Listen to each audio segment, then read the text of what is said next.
Hey guys, I'm here with a quick Nightmare Corridor video, and this time is actually going to be quick when I say it because I don't have much time.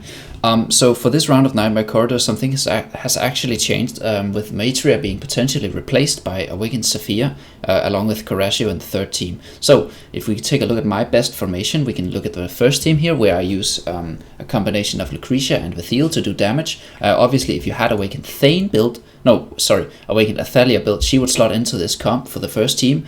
And you would look at the top formations for that. But for me, obviously, I don't have her built, so I use this free-to-play, well, quote-unquote free-to-play friendly team because it uses the Thiel, but it doesn't use Awakened Heroes, and it gets the boss killed along with the Seal Pet. For the second team, this is the standard team. This has been used for pretty much every single round, right?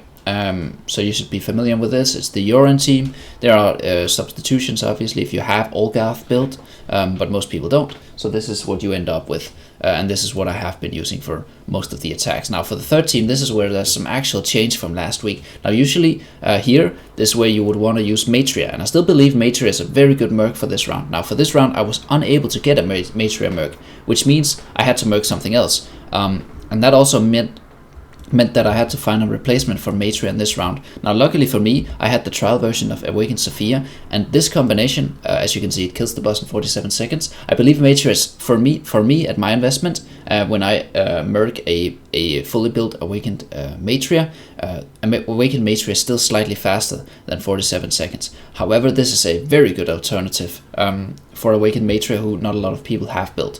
And if you've been keeping up, that means that actually I have a merc spot ready, because I didn't merc Awakened Matria as I usually do, so I merced Awakened Athalia and I put her into this team, and I got the kill here in, as you can see, 38 seconds, and I found her to actually be better than Awakened Thane, who I also merced.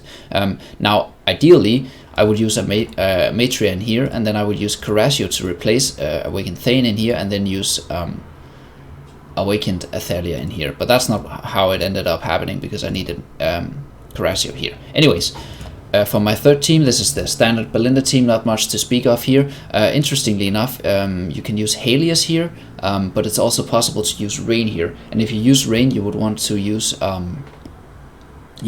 Anasta at Helios' position, right? Put him in the second position and then put Rain in the last position. But this is slightly faster, only slightly though. And then for the last team, this is the Scarlet team, right? This is where you would use Gress if you don't have Scarlet. But if you're watching this, maybe you're a recent player and probably you have a Rem build at some investment. But I would still try out Gress, because for me, Gress was better than Rem until I had a bit of a better built Rem. All right.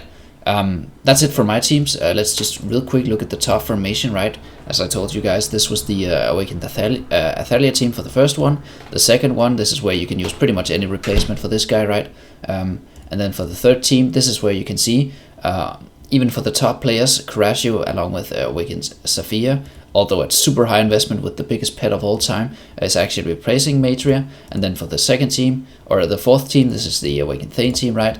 And then for the fifth team, Awakened Belinda, and sixth team, this is the Scarlet team. Alright, that's actually it for me. For once, I told you guys it was going to be a quick video, and it actually was. So, hooray for that. I hope you guys can score better in the Nightmare Corridor.